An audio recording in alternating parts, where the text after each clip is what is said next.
Thank you so much. It's so great to be in Iowa. We're here just thawing out. Todd and I and a couple of our friends here from Alaska, lending our support for the next president of our great United States of America, Donald J. Trump. Mr. Trump, you're right. Look back there in the press box. Heads are spinning. Media heads are spinning. This is going to be so much fun. Are you ready to make America great again? We all have a part in this. We all have a responsibility. Looking around at all of you, you hardworking Iowa families, you farm families, and teachers and teamsters and cops and cooks, you rock and rollers and holy rollers.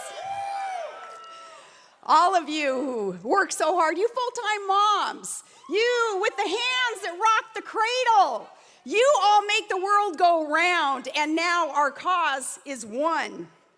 When asked why I would jump into a primary, kind of stirring it up a little bit maybe, and choose one over some friends who are running, and I've endorsed a couple others in their races before they decided to run for president, I was told, warned left and right, you are going to get so clobbered in the press. You are just going to get beat up and chewed up and spit out. And, I'm thinking, and? Yeah? Like you guys haven't tried to do that every day since that night in 2008 when I was on stage nominated for VP. And I got to say, yeah, I'll go, send me, you betcha. I'll serve. And like you all, I'm still standing. So those of us who've kind of gone through the ringer as Mr. Trump has, makes me respect you even more. That you're here and you're putting your efforts and you're putting reputations, you are putting relationships on the line to do the right thing for this country because you are ready to make America great again.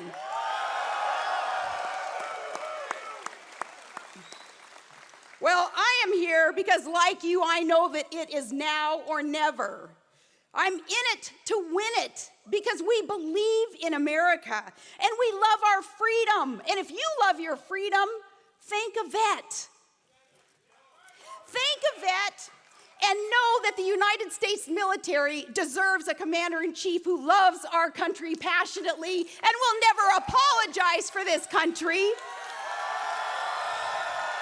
A new commander-in-chief who will never leave our men behind. A new commander-in-chief, one who will never lie to the families of the fallen. I'm in it because just last week, we're watching our sailors suffer and be humiliated on a world stage at the hands of Iranian captors in violation of international law. Because a weak-kneed capitulator-in-chief has decided that America will lead from behind. And he who would negotiate deals, kind of like with the skills of a community organizer, maybe organizing a neighborhood tea. Yeah, well, he deciding that, no, America would apologize. And as part of the deal, as the enemy sends a message to the rest of the world that they capture and we kowtow and we apologize and then we bend over and say, thank you, enemy. We are ready for a change. We are ready and our troops deserve the best. A new commander-in-chief whose track record of success has proven he is the master at the art of the deal. He is one who would know to negotiate. Only one candidate's record of success proves he is the master of the art of the deal. He is beholden to no one but we, the people. How refreshing. He is perfectly positioned to let you make America great again. Are you ready for that,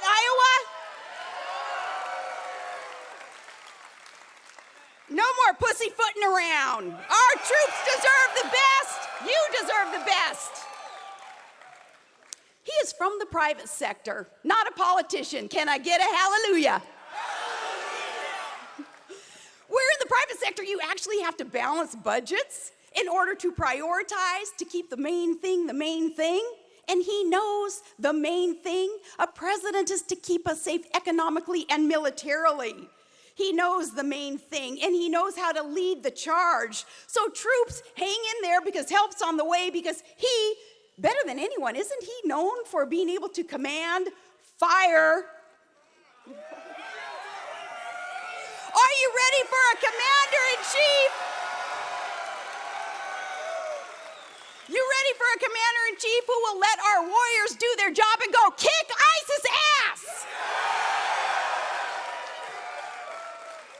Ready for someone who will secure our borders, to secure our jobs, and to secure our homes? Ready to make America great again? Are you ready to stump for Trump? I'm here to support the next president of the United States, Donald Trump. Now, 8 years ago, I warned that Obama's promised fundamental transformation of America, that it was going to take more from you and leave America weaker on the world stage, and that we would soon be unrecognizable. Well, it's the one promise that Obama kept. But he didn't do it alone. And this is important to remember, especially those of you like me, a member of the GOP. This is what we have to remember in this very contested, competitive, great primary race. Trump's candidacy, it has exposed not just that tragic, the ramifications of that betrayal of a transformation of our country, but two, he has exposed the complicity on both sides of the aisle that has enabled it, okay? Well, Trump, what he's been able to do, which is really ticking people off, which I'm glad about, he's going rogue left and right, man. That's why he's doing so well.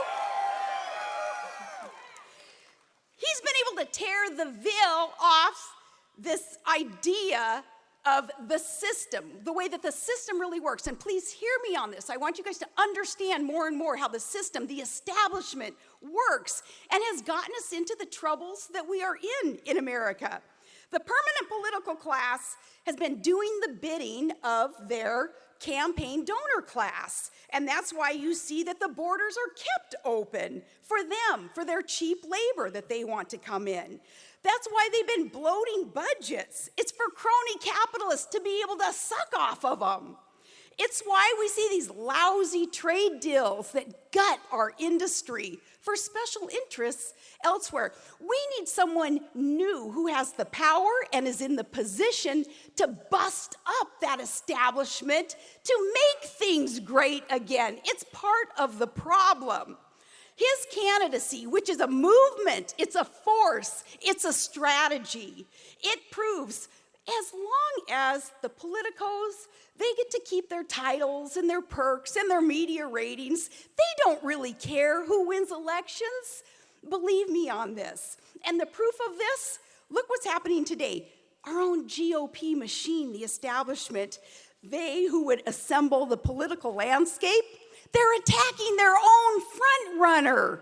Now, would the left ever, would the DNC ever come after their front runner and her supporters?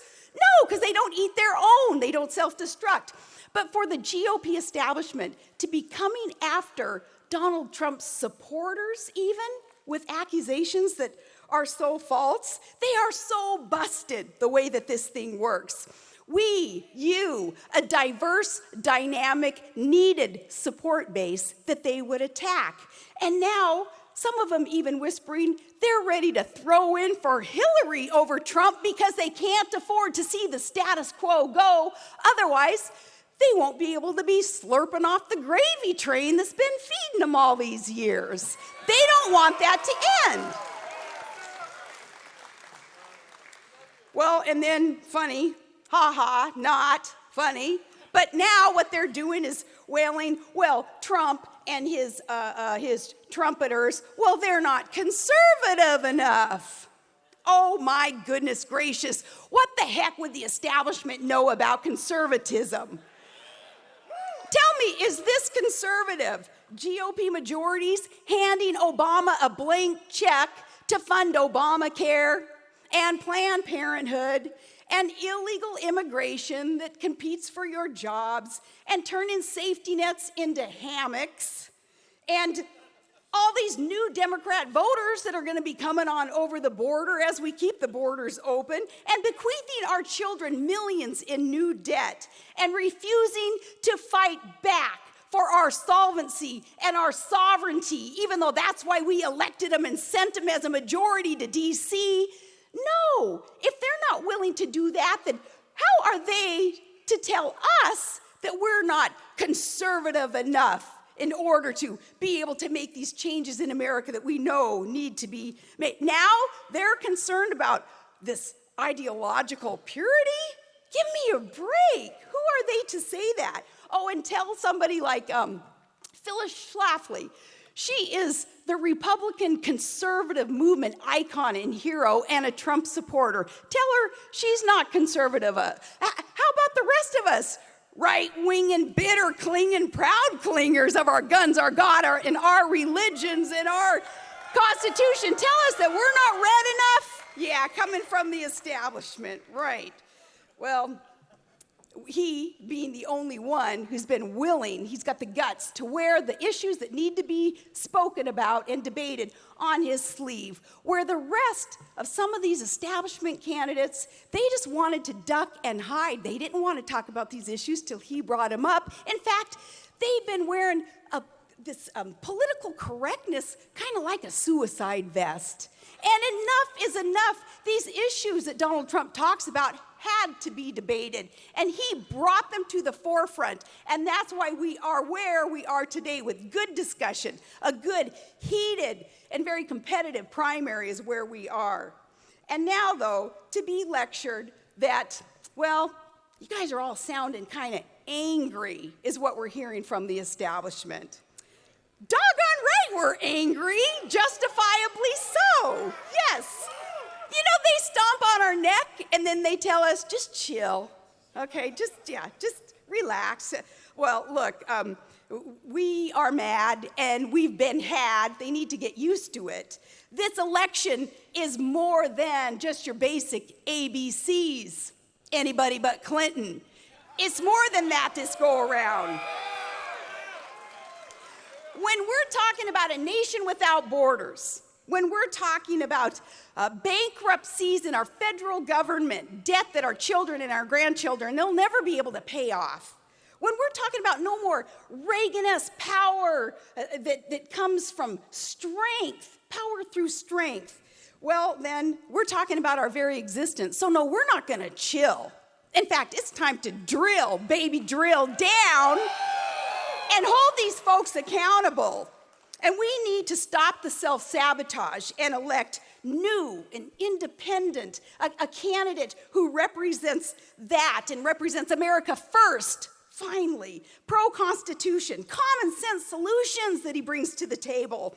Yes, the status quo has got to go, otherwise we're just going to get more of the same. And with their failed agenda, it can't be salvaged, it must be savaged. And Donald Trump is the right one to do that. Are you ready for new? And are you ready for the leader who will let you make America great again? It's going to take a whole team. It's going to take a whole team. Fighters, all of us in the private sector, fighters in the House and the Senate. So our friends who are fighters in the House and the Senate today, they need to stay there and help out. They can help our new leader in the positions that they are in. Let me say something really positive about one of those individuals, Rand Paul.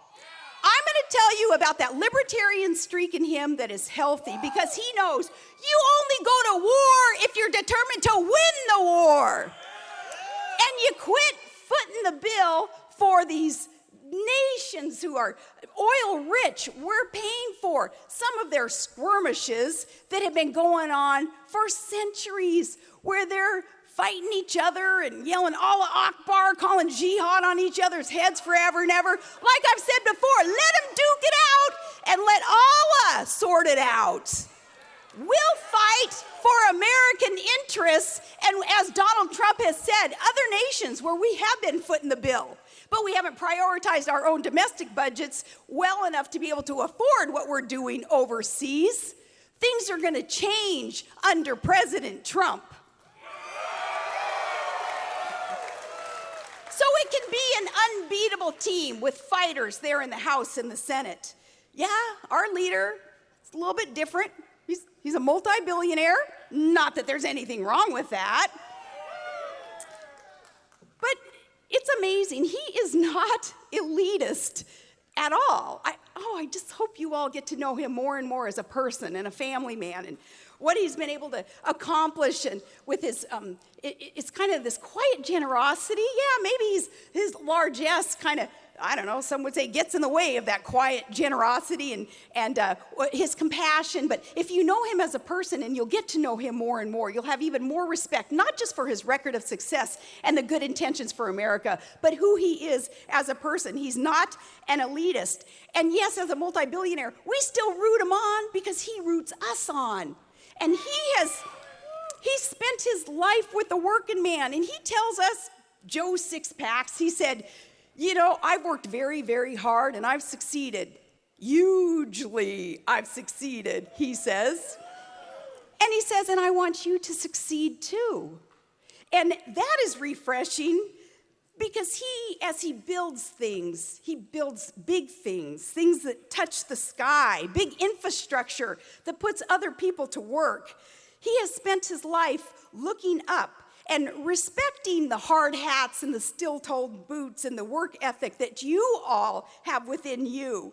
He, being an optimist, passionate about equal opportunity to work, this self-made success of his, you know that he doesn't get his power, his high, off of opium, other people's money, like a lot of dopes in Washington do. They're addicted to opium, where they take other people's money, and then their high is getting to redistribute it, right? And then they get to be really popular people when they get to give out your hard money. Well, he doesn't do that. His power, his passion, it's the fabric of America, and it's woven by work ethic and dreams and drive and faith in the Almighty. What a combination. Are you ready to share in that again, Iowa? Because that's what's going to let you make America great again.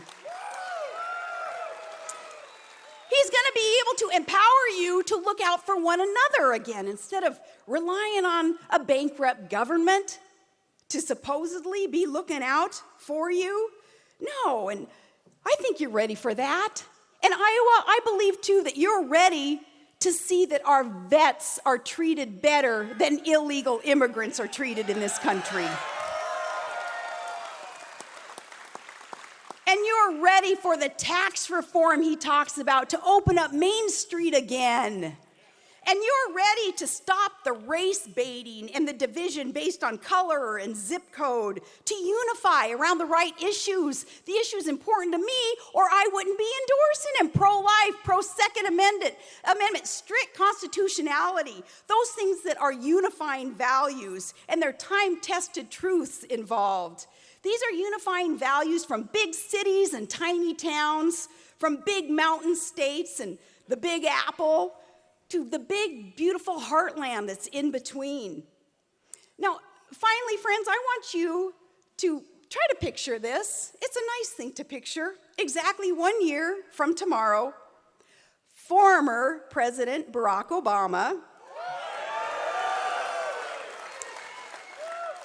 he packs up the teleprompters and the selfie sticks and the Greek columns and all that hopey-changey stuff, and he heads on back to Chicago, where I'm sure he can find some community there to organize again. There, he can finally look up. President Obama will be able to look up, and there, over his head, he'll be able to see that shining, towering Trump Tower. Yes, Barack, he built that, and that says a lot. Iowa, you say a lot. Being here tonight, supporting the right man who will allow you to make America great again. God bless you. God bless the United States of America.